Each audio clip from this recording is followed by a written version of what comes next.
Olá, meus queridos irmãos e amigos, nós queremos saudar a todos com a paz do Senhor, esperando que esta paz esteja presente nos vossos corações, louvando a Deus pela vida de todos. Aqui nós queremos dizer que constantemente estamos orando por vocês, pelas vossas vidas, para que Deus abençoe a todos. Nós queremos também, desde já, agradecer àqueles que se inscrevem em nosso canal, aqueles que nos acompanham, orando juntamente conosco, aprendendo a palavra, sendo mais edificado. O que nós queremos aqui é tão somente ajudá-los cada vez mais a seguir ao Senhor, a servir ao Senhor e a adorar o Senhor. Esse é o nosso propósito, esse é o nosso anelo, é o nosso alvo. Que Deus abençoe a todos, aqueles que receberam algumas notícias tristes esta semana, que Deus conforte, aqueles que perderam alguém da família, o Senhor há de consolar, pois nós temos a viva esperança, como está escrito lá em 1 Pedro, capítulo 1, versículo 3, versículo 4. Nós queremos também dizer a todos que estamos antecipando hoje o nosso horário. Por quê? Porque nós estamos em festa e nós teremos as nossas programações durante a noite, durante a tarde, e estaremos antecipando a nossa transmissão. Ok? Deus abençoe a todos. Comigo, pastor Luiz, professor Anuar, professor César, e também ali o jovem Léo, adorando a Deus com os seus louvores. Irmão Caio, conosco na gravação. Vamos iniciar orando, irmão César, orando a Deus. Bendito Deus, Pai Celestial, te louvamos pela oportunidade, agradecido ao Senhor. Te apresentamos nossas vidas, meu Deus, nesta noite, pedindo as tuas misericórdias, as tuas bênçãos, a tua proteção e a tua graça. Meu Deus, te apresentamos teu filho, teu ungido, o professor Ziel, o pastor Ziel, que vai ministrar a tua palavra. Continue usando para a glória do teu nome. Abençoe cada professor, aluno, superintendente, pastores, em todo mundo, qualquer um que esteja participando, Senhor, deste culto. Que o Senhor abençoe e a boa mão do Senhor resolva as suas causas para a tua glória e o teu louvor. Nós te agradecemos. Amém. Muito bem, graças a Deus. Hoje é a nossa lição de número 10. As profecias despertam e trazem esperança. E nós vamos cantar um hino baseado na lição para a glória de Deus.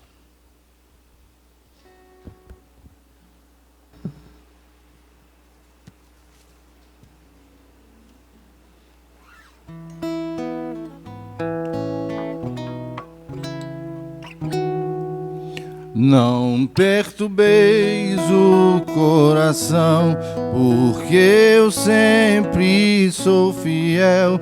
Eu fecho a boca do leão, na cova estou com Daniel. Sou eu aquele, o grande eu sou, e onde estás também estou. Não disse eu, há muito já, pedi, dá-se-vos-á. Pedi com fé e com fervor, e vos darei o Consolador. Quem tem a fé de Abraão, o mundo sempre há de vencer. Ter firme o coração, precisa igualmente crer. Sou eu aquele, o grande eu sou, e onde estás também estou. Não disse eu, há muito já, pedi, dá-se-vos-á. Pedi com fé e com fervor, e vos darei o Consolador. Um terremoto e vento após, do céu um fogo e muito furor. Ouviu Elias minha voz, voz do Eterno, voz de amor. Sou eu aquele, o grande eu sou, e onde estás também muito já. Pedi, dar-se-vos-á. Pedi com fé e com fervor, e vos darei o Consolador.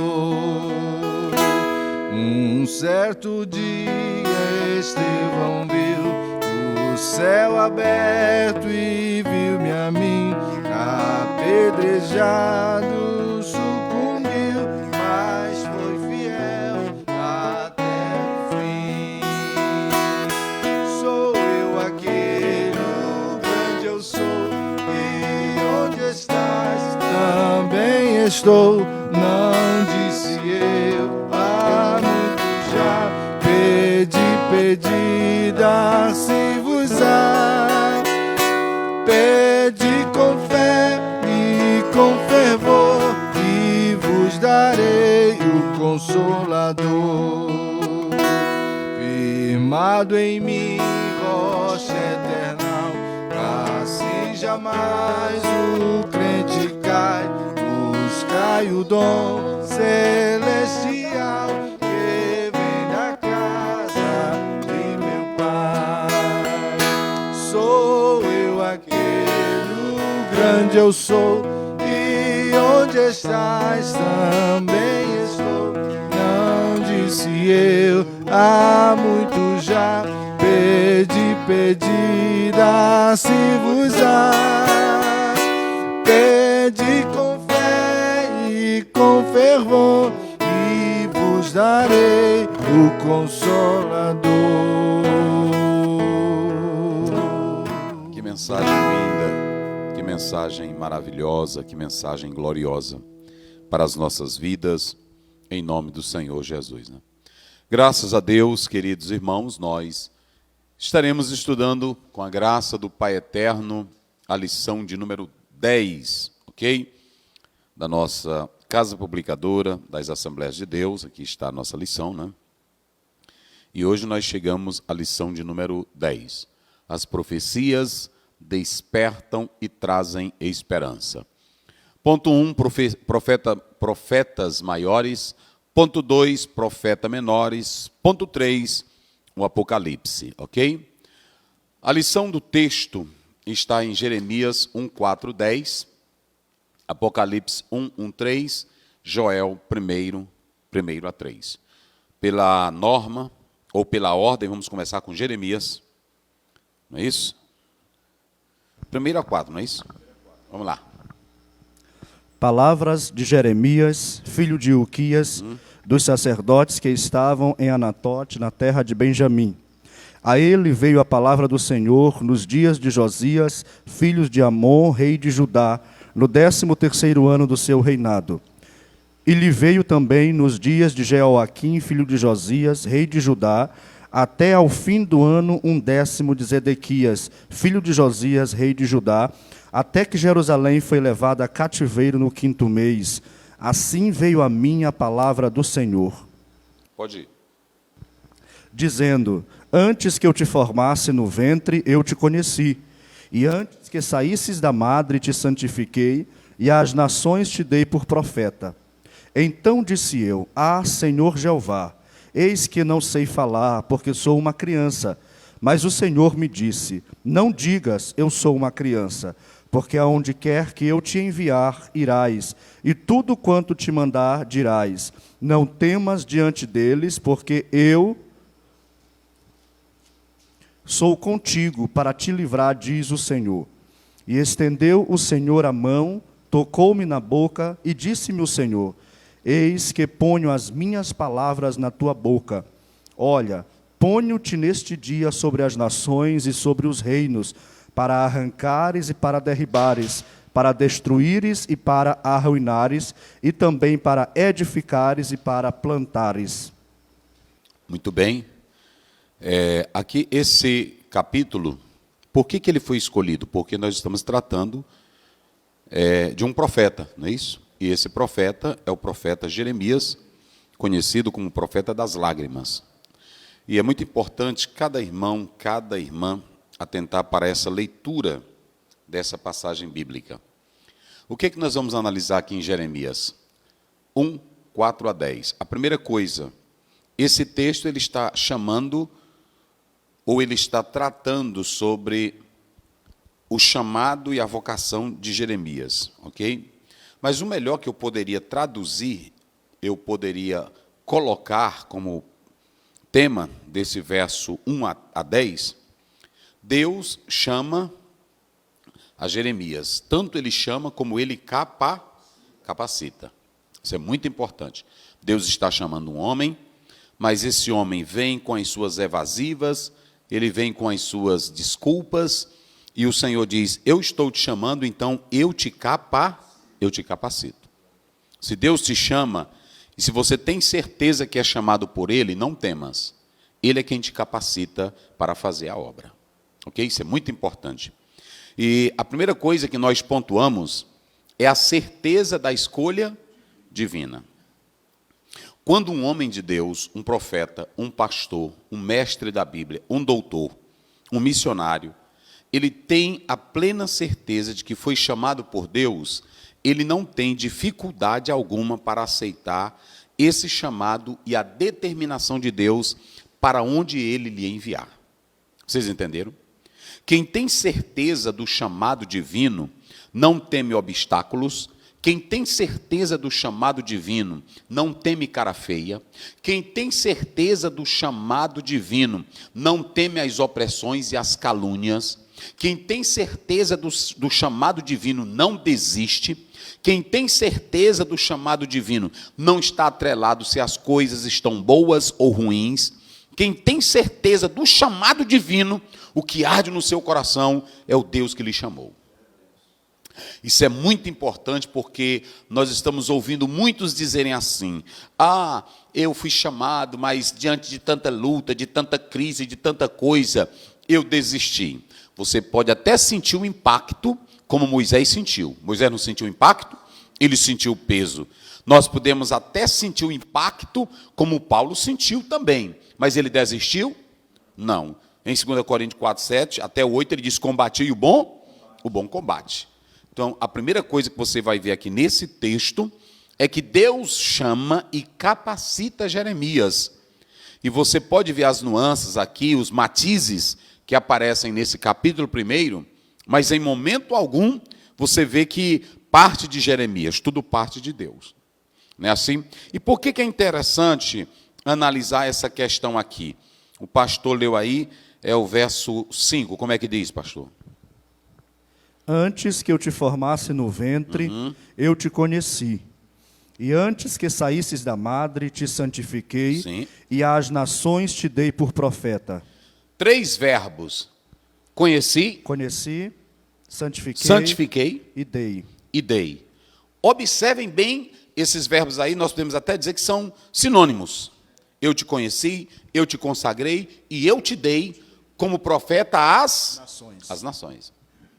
Por que Deus estava dizendo isso para Jeremias? Por que Deus estava falando, eu te conheci desde o ventre, não é assim? Te chamei, te consagrei, te constituí, te dei, te separei. Isso é muito lindo, gente. Isso é muito lindo. Eu quero falar aqui com... Bota bem aqui, bota para cá. Eu quero falar com liderança, eu quero falar com o pastor, eu quero falar com o professor da escola dominical, eu quero falar com o missionário. Se Deus fez isso como fez com Jeremias, sabe por que Deus, pastor Luiz, estava dizendo isso? Ele estava dizendo o seguinte, não temas a nada, não recue a nada, porque quem vai te dar o apoio nessa missão sou eu. Eita, glória a Deus. Quem vai te dar apoio nessa missão sou eu. Era isso que Deus estava dizendo. Eu sou o teu apoio, eu sou a tua sorte, eu sou a tua base, eu sou a tua estrutura. Olha para cá, a tua estrutura não é o teu conhecimento, a tua estrutura não é o teu curso de teologia, que é bom. A tua estrutura não é o pastor do lado ou da frente ou da retaguarda. A tua estrutura não é uma convenção, tudo isso é bom. A estrutura do teu ministério é se tu tens a certeza. Diz aí, do quê? Da escolha divina. Se tu tens a certeza que Deus te escolheu, você entra com firmeza, você entra com força, porque você sabe quem foi que te escolheu. Observem bem, Josué vai entrar com todo o ímpeto, com toda a força, porque quando você lê Josué 1, Deus disse assim: Moisés, meu servo é morto, mas tu agora, eu te escolhi para tu levares o meu povo à terra prometida. A questão, hoje tem um bocado que é chorando, é reclamando de convenção, é reclamando não sei de quê, é reclamando não sei de quê. Cadê teu chamado? Tu tens a certeza que Deus te chamou para essa obra? Fala lá. Incrível essa passagem de Josué. Sim. Você sabe muito bem a questão do verbo hebraico. E até interessante que ele diz, assim como foi com Moisés, serei contigo. Isso. Não é que Moisés era grande. Quem fazia a diferença era quem chamou, Deus. Verdade. Moisés, como o senhor falou aí, Moisés foi o homem que mais operou milagres pelo poder de Deus, trouxe o Pentateuco para o povo, mas aí alguém diz, mas aí a diferença entre Moisés e Josué? A diferença é quem Deus chama. Essa é a diferença. Às vezes tu queres ser como eu, às vezes tu queres ser como o pastor Luiz, mas Deus não te chamou. É por isso que lá em Hebreus 5 a Bíblia diz, ninguém toma essa honra. Lê bem aí, vê se é o 5:4. Ninguém toma essa honra para si se Deus não chamar. Então, se Deus te chamou e tu tens essa certeza, aí há a diferença. Aí há a diferença. Como é que diz? E ninguém toma para si essa honra, senão o que é chamado por Deus, como Arão. Oh, meu Deus do céu. Há muitos que dizem assim, quem era para estar aí, quem era? Era eu deveria estar aí, ou fulano de tal. Por que não bota? Até às vezes o pastor bota, para agradar, porque é da família, porque é um amigo, porque é um cunhado, porque é um primo. Ele bota, mas quando Deus não coloca, não tem a graça. Quando Deus não coloca, não faz a diferença. Não é assim? Agora, quando Deus coloca, pode ser pobre, pode ser negro, pode ser rico, pode ser pequeno, pode ser grande, mas quando Deus chama, e a pessoa sabe que Deus chamou, ele entra de cabeça erguida. Eita, coisa boa é a palavra de Deus, não é assim? Então, o profeta Jeremias, Deus diz assim, olha, eu te consagrei, eu te dei, eu te separei e eu te constituí como o quê? Como profeta às nações. Pronto, está aqui, ó, Navi, essa expressão aqui no hebraico, Navi. Ok? Não é Navi, não é Nabi, porque aqui não tem esse pontinho aqui, ó. Ok? Chamado Dagesh. Não tem. Então você vai colocar só assim, ó, Navi. Alguns leem, porque quando a gente translitera, vamos transliterar aqui, ó. N, ok? A, ok? Aí eu tenho aqui I, ok? Aliás, eu tenho o beit, deixa eu só colocar aqui, para vocês analisarem bem direitinho. Como não tem esse Dagesh, vou colocar assim, ó, B, ok? Colocar aqui, ó, Nabi, pronto. Nabi, aqui é o Alephezinho, a transliteração. Eu vou ler Nabi. As transliterações que aparecem é assim, Nabi. Mas eu sei que não é Nabi porque está faltando o Dagesh. Então eu vou ler como? Navi. Eu vou ler Navi, que quer dizer profeta, não é isso? Profeta, dentro do judaísmo, era conhecido também como um orador que falava os oráculos de Deus. Profeta, dentro do Velho Testamento, era um representante, um porta-voz de Deus. Profeta era isso. Eu não vou entrar muito em detalhe, porque eu já preguei várias vezes aqui falando de profetas. No grego, nós temos aqui no plural, profetas, ok? Que é profetas. E aí você tem aqui no hebraico. Em ambas as palavras, tanto no grego como no hebraico, que o Velho Testamento é escrito em hebraico, o Novo Testamento em grego, ambos ressaltam essa definição de que eram porta-vozes de Deus, representantes de Deus, oradores das mensagens de Deus. Pronto, é só isso. Observem que Deus está dizendo para Jeremias, eu vou te colocar como profeta. Para quem? As nações. Para as nações. Mas o interessante é que quando você vai para o verso seguinte, vamos lá, deixa eu ver aqui, não é isso aí que eu quero, é o verso 10. Verso 10. Olha, ponho-te neste dia sobre as nações e sobre os reinos, para arrancares e para derribares, Isso. para destruíres, para arruinares, Sim. e também para edificares e para plantares. Lê de novo. Olha, Vamos contar aqui, vamos contar, vai. ponho-te neste dia sobre as nações Sim. e sobre os reinos, para arrancares, Arrancar, derribares, derribar, destruir, destruir, arruinares, arruinar. Vai. e também para edificares e para plantares. Quantas coisas negativas ele teria que pregar? 4. Quantas positivas? O que vocês acham nessa análise da hermenêutica? Por que ele teria que pregar 4 negativas e 2 positivas? Já observaram aí? Qual é a ideia que vocês têm?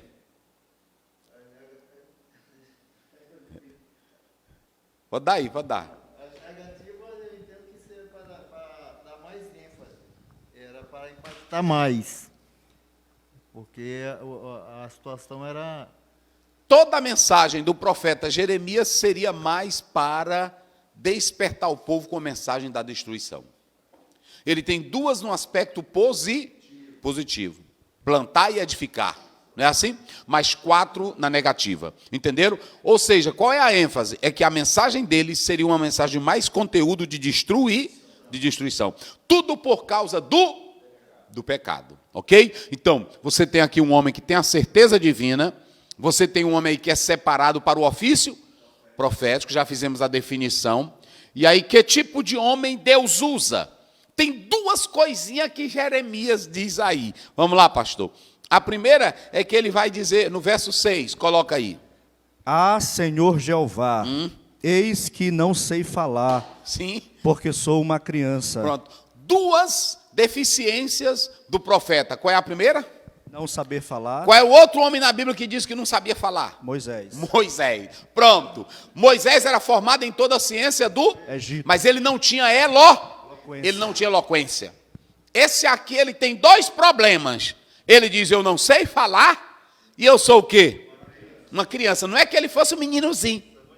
Não, não é isso. É que ele não se achava ainda de idade completa para estar entre aqueles que exerciam uma profissão de mestre, de doutor, de profeta em Israel. Ok? Era isso aí. Então ele diz assim, eu ainda sou uma criança. Prestem bem atenção que Deus não usa quem acha que sabe muito. Deus não usa quem se acha grandão. Irmão, eu mereço ser pastor dessa igreja porque eu já fiz 2 doutorados. Não é assim?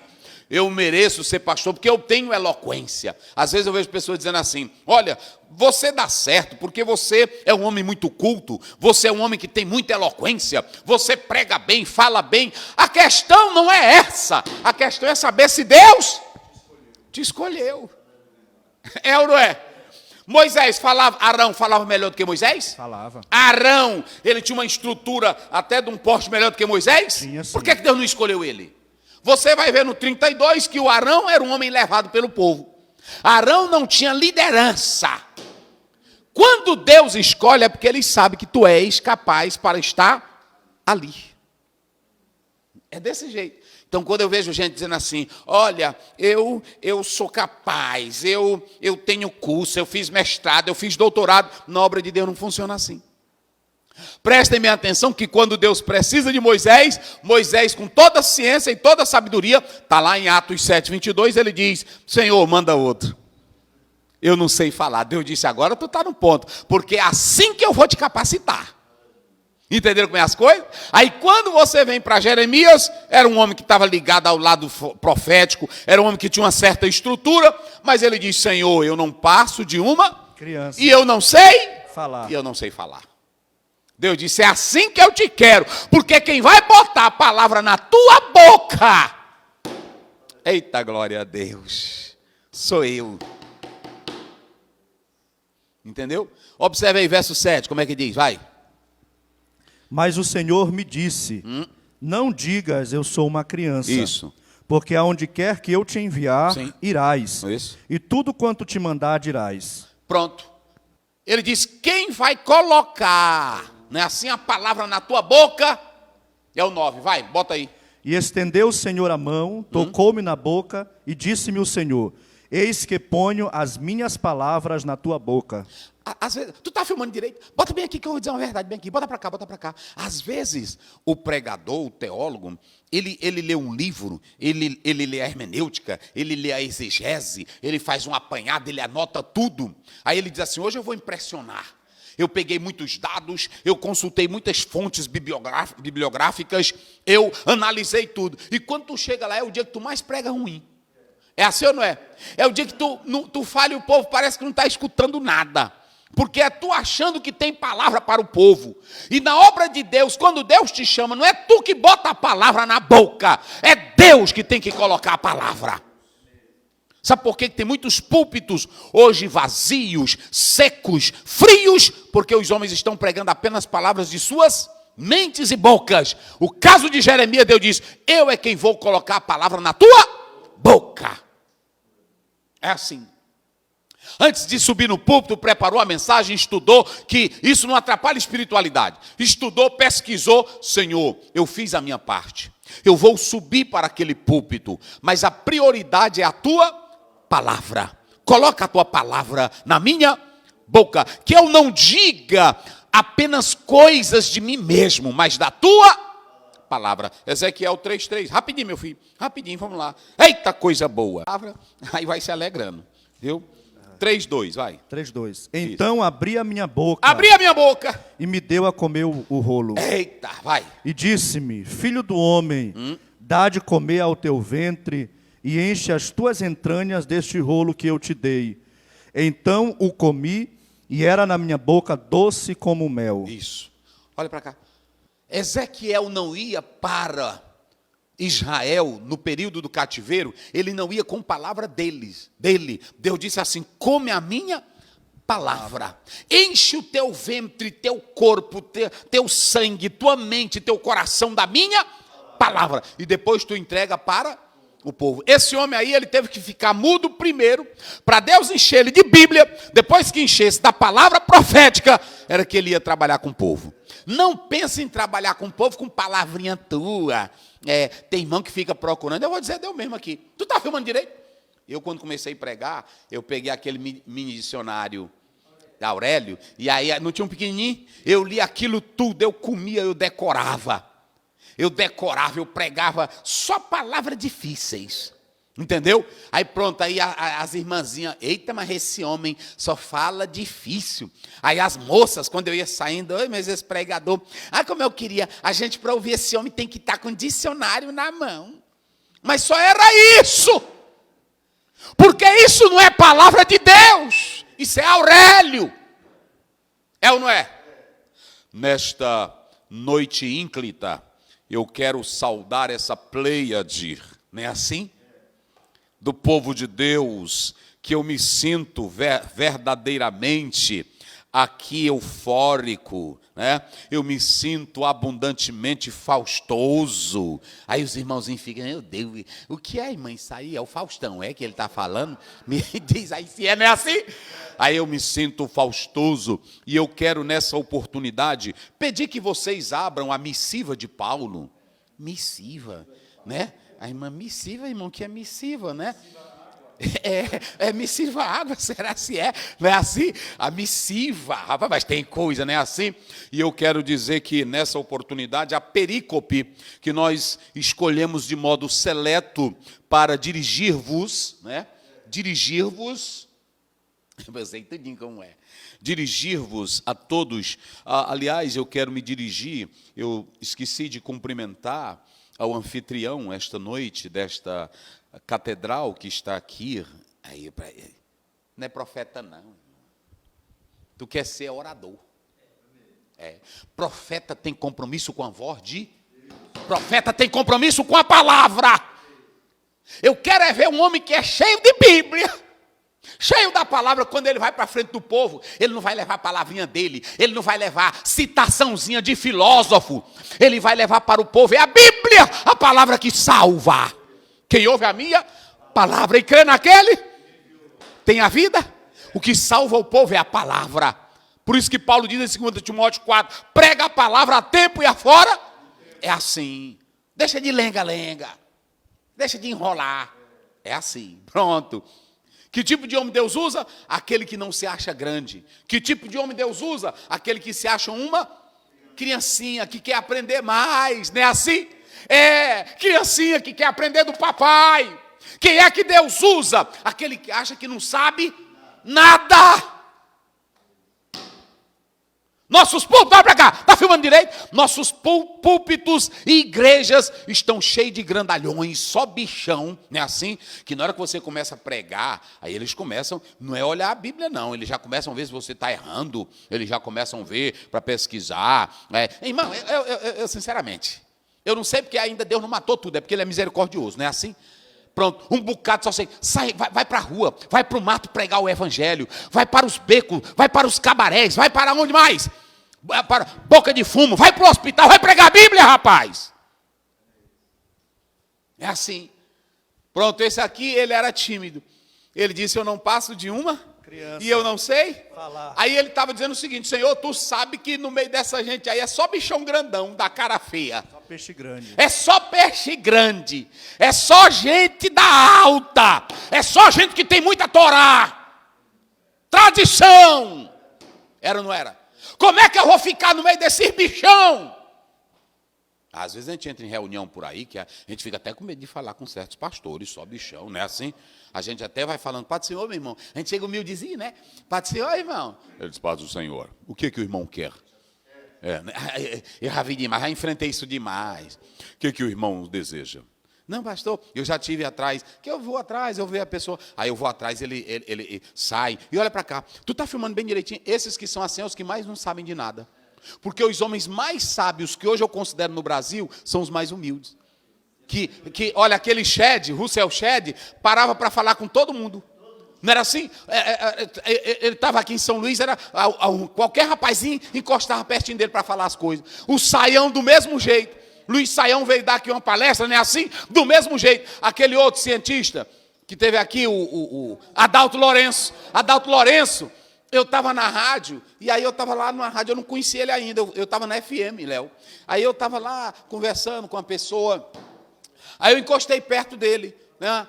Eu encostei perto, com a bolsa aqui atrás, aí eu disse, rapaz, a vida está difícil, né? Está difícil, senhor. Para ele. E aí disse, como é que tá? Tá bom. E aí o senhor está dando a volta aqui em São Luís. Estou dando a volta aqui na capital, e etc e tal. E aí pronto, eu disse, mas e aí você... Não, vim só dar uma entrevista aí na rádio. Aí quando eu fui passando, um rapaz disse assim, você não está sabendo que é esse daí não, pastor Zé? Eu disse, não, seu Adalto Lourenço, rapaz. Rapaz, não me diga isso, rapaz. Aí eu voltei, esse senhor, me desculpa. Ele disse, não tem isso não. Pronto. Aguinaldo Sacramento, do mesmo jeito, não é assim? Só gente que sabe. Aí, às vezes, tu não sabe nem o que é nada, pegou um livrinho de teologia, decorou o que são as 12 matérias teológicas, não é assim? Aí decorou umas frasezinhas, aí já diz assim, agora eu sou teólogo. Sim, o pastor Gilberto Piquering, não é assim? Numa humildade. Então, não deixa dessa besteira, tem que ser humilde. Está no meio do povo, glorificando a Deus. É assim ou não é? Aprender de Jesus, ele disse o quê? Eu sou manso e humilde. Então pronto. Aí o profeta Jeremias, ele era timidozinho. Senhor, como é que eu vou estar no meio desses bichão, desses grandões aí? Ele diz, eles tudinho tinha cara de animosidade e eram perversos. Aí olha o que Deus disse para ele. Olha o que Deus vai dizer para ele. Lê aí o verso 10, vai, verso 10. Isso. Ponho-te neste dia sobre as nações e sobre os reinos, para arrancares e para derribares, e para destruíres e para arruinares, e também para edificares e para plantares. Ou 17, cinge teu lombo, vai. Tu, pois, cinge os teus lombos. Isso. E levanta-te. Levanta-te. E dize-lhes tudo quanto eu te mandar. Isso. Não desanimes diante deles. Pronto. Porque eu farei com que não temas na sua presença. Quem te escolheu fui eu, rapaz. Vai, não se importa com a cara dele, nem dela.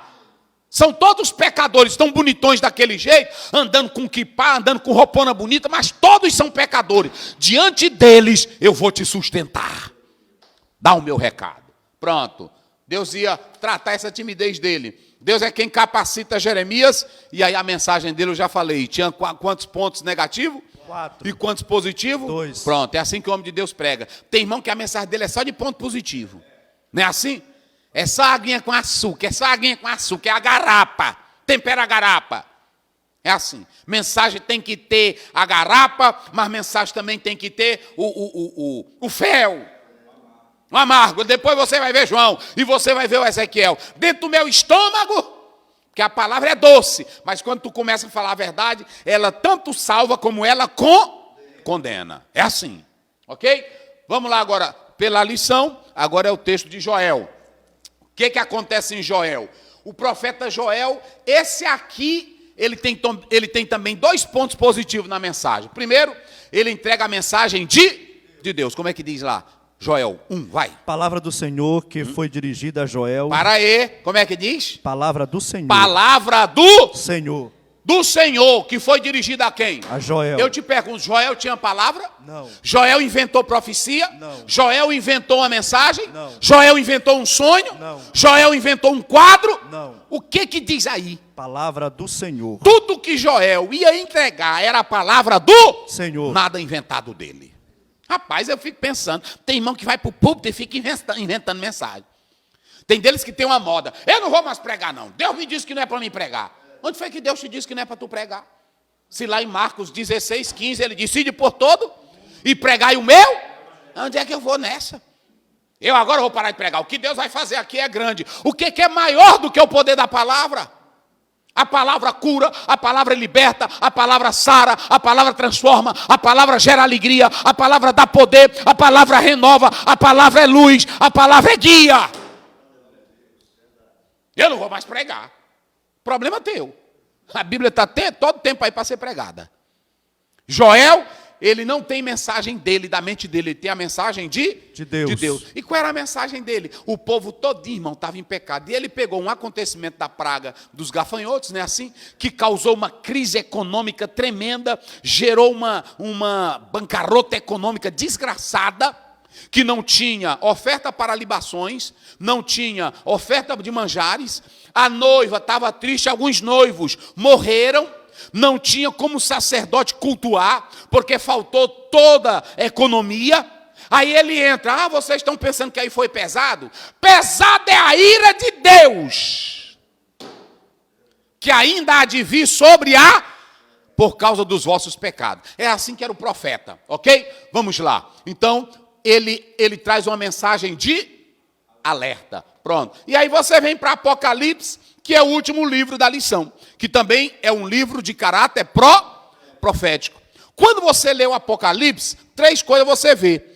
A coisa está revelada, todo o futuro do mundo, o destino final do mundo está revelado. Aonde? No Apocalipse. Essa expressão Apocalipse é tirar o véu, é tirar a coberta, é trazer as claras. Quem é a fonte da revelação? Deus. A fonte da revelação é... Quem é que transmite a revelação? Jesus. Para quem se destina a revelação? Para toda a igreja Olha para cá, o livro do Apocalipse é para cada crente, quando lê diante dele, não é para discutir, não. O livro do Apocalipse nunca foi escrito para discutir quem é pré, quem é pós, quem é mid, quem é meso. Nada disso. Como é que diz o verso 3? Vai. Bem-aventurado aquele que lê. Bem-aventurado que lê. E os que ouvem as palavras desta profecia. As palavras desta profecia. E guardam as coisas que nela estão escritas, porque o tempo está próximo. O livro do Apocalipse é para ser degustado, é para ser apetecido, na esperança de que você sabe que tudo foi revelado, o futuro está nas mãos de Deus. E Deus revelou para a sua A igreja pode ficar tranquila, pode ter pandemia, pode ter desgraça, pode ter morte, pode ter assassinato, pode ter injustiça, pode ter coisa contrária, mas a igreja está na terra sabendo que Deus está no controle, que Ele é quem controla tudo, e que um dia Ele vai pôr fim às injustiças e vai colocar a palavra dEle em evidência. Então pronto, aí vem a bênção do Apocalipse.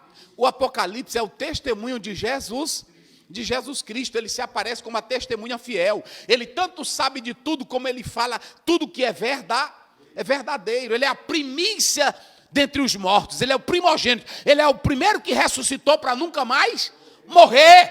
É esse que controla as coisas.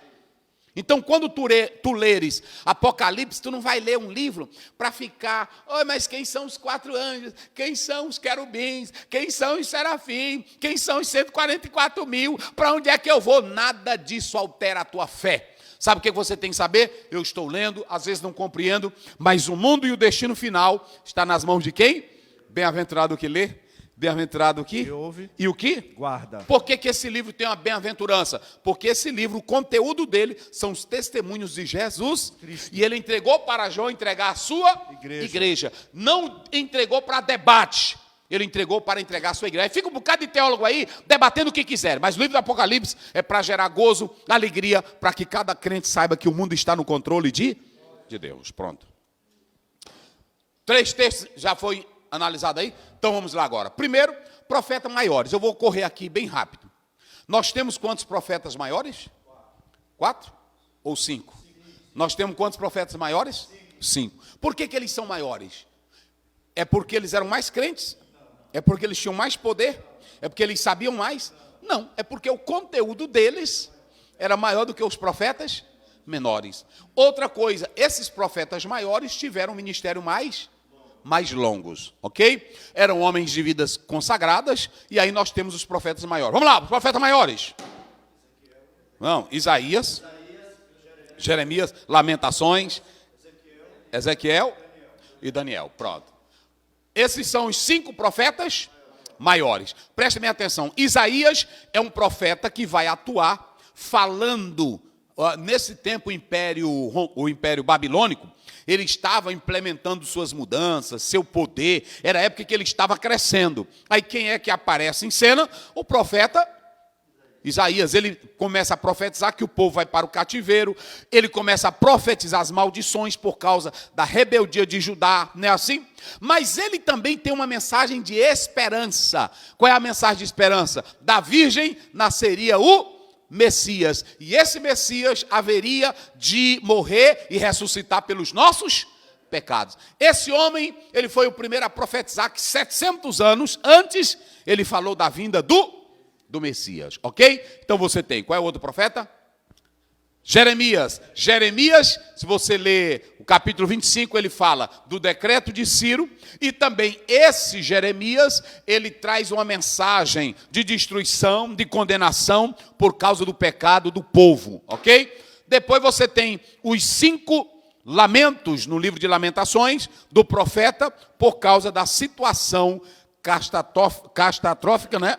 Me ajudem aí? Catastrófica. Isso, do povo de Deus, não é assim? Às vezes a dicção falha aí, ok? Então você tem essas questões. Depois você tem o outro profeta, Ezequiel. Esse é um profeta durante o ele está junto com o povo, e ele passa lá, durante esses 70 anos de Israel, ele fica lá fortalecendo a fé, e dizendo que era necessário arrependimento, pureza, santidade, para que as profecias divinas se cumprissem na vida daquele povo que estava cativo. Quem é o outro profeta?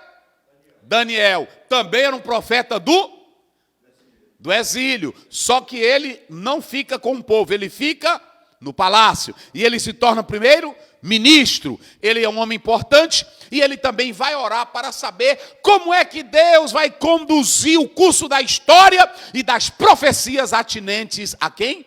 A Israel. E aí, quando ele vai orar, Deus mostra os destinos dos reinos do mundo.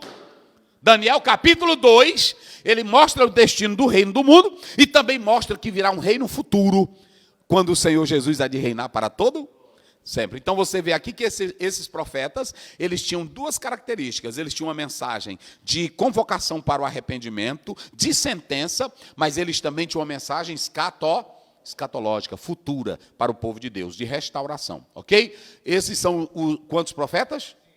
5. O interessante é que quando você vai para o cânon hebraico, aqui é Neviim, que é profetas, ok? Você tem profetas anteriores, são quantos? 4, né? Aí você tem Josué, Juízes, né? 1º e 2º Samuel, Reis, não é isso?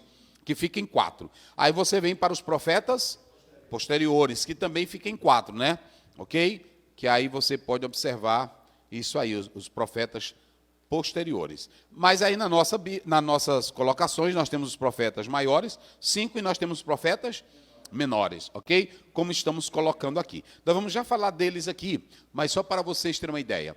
Profeta maiores, nós já explicamos. Profeta menores, não é que eles tivessem menos vidas consagradas, não fossem especiais, ou porque fossem pobres, nada disso. Eram menores porque os seus livros foram condensados, eles escreveram pouco. Para vocês terem uma ideia, os profetas menores, eles todos não vão chegar ao nível da mensagem do livro do profeta Isaías, não é isso? Só para vocês, Isaías é chamado de a mini-bíblia, o livro do profeta Isaías, não é isso? Nós temos quantos capítulos? 66. 66. E quantos livros nós temos na Bíblia? 66. Então, pronto, é chamada a mini-bíblia. Esses profetas menores, eles não são profetas menores por causa de alguma condição social, de algum prestígio, porque orasse menos, não, senhores. Esses profetas menores, nós colocamos aqui que 9 profetas menores são antes do cativeiro. E 3 profetas pós... Quais são os 3 profetas pós-cativeiro? Vamos lá. Zacarias, Malaquias e Ageu. Pronto, vamos começar. Ageu, Zacarias e Malaquias. Vocês sabem que 2 vão profetizar. Ageu e Zacarias. 2 vão profetizar sobre a importância do povo de Deus se envolver na reconstrução do templo. Inclusive, o próprio Ageu diz, 2:8, 9, que Deus é o dono do ouro e da prata, porque eles deveriam se dedicar na reconstrução e eles incentivam o povo. Inclusive, vocês podem observar isso, que é muito interessante, ok? Então, você tem 3 profetas pós-cativeiro e 9 são o quê? Antes do cativeiro, ok? E aí você vai estudar para saber quem falou para Judá, quem falou para Israel, reino do sul e reino do... Nós não vamos entrar nesse detalhe aqui, ok? Então você tem aqui os profetas menores, que nós já falamos que são um total de quanto? De 12. Só para vocês terem uma ideia, o primeiro profeta que nós vamos destacar é o profeta Oséias. Oséias, ele é o profeta que mostra para o povo de Deus a importância do amor de Deus e a infidelidade do povo quando trai esse amor sincero, não é isso? Depois nós temos o profeta Joel, fala sobre a importância do povo se voltar para as promessas de Deus, porque vai vir o Espírito Santo e Deus vai trazer tempos melhores, mas era necessário o arrependimento. Depois nós temos o profeta Amós. Amós vai falar da injustiça social que o povo de Deus estava envolvido. Inclusive a lição fala isso. O povo de Deus se envolveu em suborno, prostituição, adultério, injustiça, não é assim? Por isso que Deus trouxe a condenação, tanto para Israel, sendo dominado pelo poder da Síria, 722, como também dominado por Nabucodonosor, a Babilônia, que levou Israel em 586, ok? Então, nós estamos resumindo tudo, para que vocês entendam. Aí, o que acontece aqui? Você tem um livro do Apocalipse, que também é uma literatura de caráter profético, mostrando o destino do mundo, ok? O final do mundo e quem é que está no controle de toda a história. Como é bom a Bíblia, não é assim? Vamos para cá. Coloquei aqui meus apontamentos. Já falamos da definição de profeta, está aqui, ó, Navi e profetás, ok? Já explicamos. Definição de profeta, a função dos profetas. Vamos lá, vocês. 3, vai. Porta-voz de Deus. Vidente. Professor da lei. Interessante que vocês devem entender e falar amanhã na escola dominical que o profeta, ele é um porta-voz de Deus. Ele tem essa postura de falar de Deus, falar em nome do Senhor, falar a mensagem do Senhor. Ele era também caracterizado como vidente. Por que vidente? Porque ele era aquele profeta, não que adivinhava, mas ele era aquele profeta que tinha acesso às profundezas espirituais de Deus. Ele tinha acesso ao futuro, e isso caracterizava um vidente. Vamos ver aí rapidinho, 18. Nós até lemos essa semana, não foi? Deuteronômio 18, 21, 22. Vamos lá, rapidinho. Nós encerramos aqui. Pronto? Nós até lemos essa semana, mas é 21 bom... 22. Vai, isso. E se disseres no coração, como conheceremos a palavra que o Senhor não falou? Sim. Quando o profeta falar em nome do Senhor, e tal palavra se não cumprir, nem suceder assim, Esta é a palavra que o Senhor não falou. Isso. Com soberba a falou tal profeta, Isso. não tenhas temor dele. Pronto.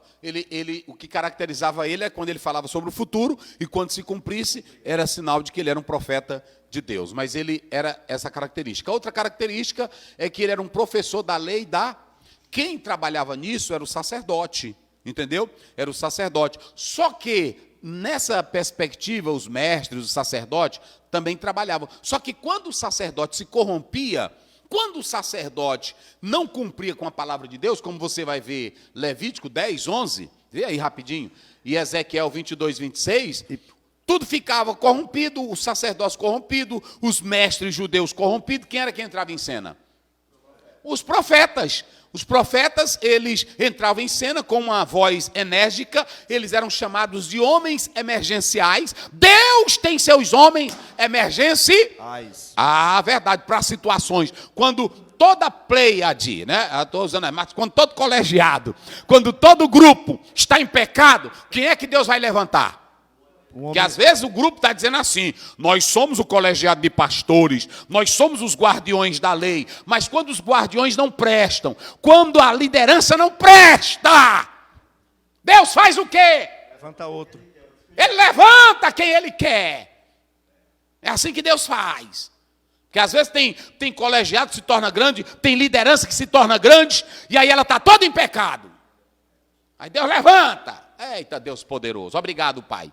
Que é assim que Deus faz. A Bíblia mostra que tudo lá no Eli estava bagunçado. Não era? Mas Deus levantou quem? Samuel. E aí tu vai ler a história dele para saber qual era a origem dele. Vai lá. Levítico 10, 11. Como é que diz? E para ensinar aos filhos de Israel todos os estatutos que o Senhor lhes tem falado pela mão de Moisés. Isso, está aí. Ezequiel 22, 26. Os seus sacerdotes transgridem a minha lei. O sacerdote não está valendo nada, vai. E profanam as minhas coisas santas. Isso. Entre o santo e o profano não fazem diferença. Olha aí, os sacerdotes não fazem diferença entre o quê? O santo e o profano. Tudo em pecado, vai. Nem discernem o impuro do puro. Isso. Aí, tem mais? Tem. Vai. De meus sábados escondem os seus olhos. Isso. E assim sou profanado no meio deles. Pronto, observem que o sacerdócio estava em pecado, os mestres estavam em pecado, e quem era que poderia agora clamar com a voz autêntica, alviçareira? Aí Deus levanta, Profeta. que são homens o quê? Emergenciais. Pronto, eita, é assim que Deus faz. Aí o profetazão entrava, aí o sacerdote dizia: eu é quem sou. Você não viu no capítulo 20 o cara dá um murro na boca de Jeremias? Dá um murro: quem é tu para falar contra mim, Jeremias? E ele diz: tu vai ver, profeta rei sem vergonha, tu vai ver, mentiroso. Não foi assim? Quando naquele dia tu se esconder, aí pronto, e morreu na mesma hora. É assim que Deus faz. Pronto. Segundo, distinção entre profetas e sacerdotes. Pastor Zé, qual é a diferença entre o profeta e o sacerdote? É que o profeta, ele tinha a missão de informar. Os sacerdotes, eles informavam sobre a lei, sobre a liturgia, sobre a tradição. E quando o sacerdote não prestava, entrava o profeta para reformar. Entenderam? A distinção bem simples. O sacerdote informava. E o profeta? Reformava. Pronto, quando estava tudo pronto, porque às vezes o sacerdote era para ele manter o padrão da liturgia, era para ele manter o padrão do sacrifício, não é assim? Era para ele manter o padrão da lei, era para ele manter o padrão da oração, das ofertas. Mas quando ele começava a roubar a oferta, e quando ele começava a pisar na lei, e quando ele deixava o povo em pecado, quem era que entrava em cena? Profeta. Então pronto, é assim, ok? Então, vamos lá. Em relação à chamada, vocês podem observar que a chamada do sacerdote era pela família, a origem, família, da família de quem? De Arão. E o profeta? Não tinha negócio de família não, meu irmão. Olha como Deus é bom. Quando Deus aí é que é Deus. Podia ser um sacerdotezão grandão, isso aqui é da família de Arão, mas era em pecado. Aí Deus diz: vai lá, profetinha, não é assim? Vai lá, levantava da camadazinha humilde. Pastor, tem profetas, principalmente os menores, que a família deles não são nem mencionadas nos livros, dada a pequenez da sua família. Ah, verdade, eu sou o menor, não é assim? Então, em relação à chamada e à obra, em relação ao cargo, o sacerdócio desenvolvia a liturgia, a tradição, não era assim? Mas esses aí não tinha nada não. Ele vinha e ele trazia o ensino da palavra de Deus para quem estivesse em pecado. Pronto. Nós temos duas classes de profetas. Quais são as duas classes? Da palavra e da escrita. Vamos lá? Da palavra e quem mais? Abraão é chamado de profeta ou não é? Ele escreveu alguma coisa? Ele é profeta de quê? Da palavra, ok? Tem profeta que era tanto da palavra como da escrita. Moisés, pronto, está aqui em Deuteronômio, ele é o protótipo do futuro grande profeta Jesus que haveria de vir. Como também o profeta Samuel, pronto. E aí nós temos profeta como, por exemplo, Gade, como por exemplo, Natã, que viviam na corte do rei, censurando, levando a sério e entregando a palavra, ok? E aí nós temos os profetas da palavra. Quais eram os temas deles? Ética do comportamento,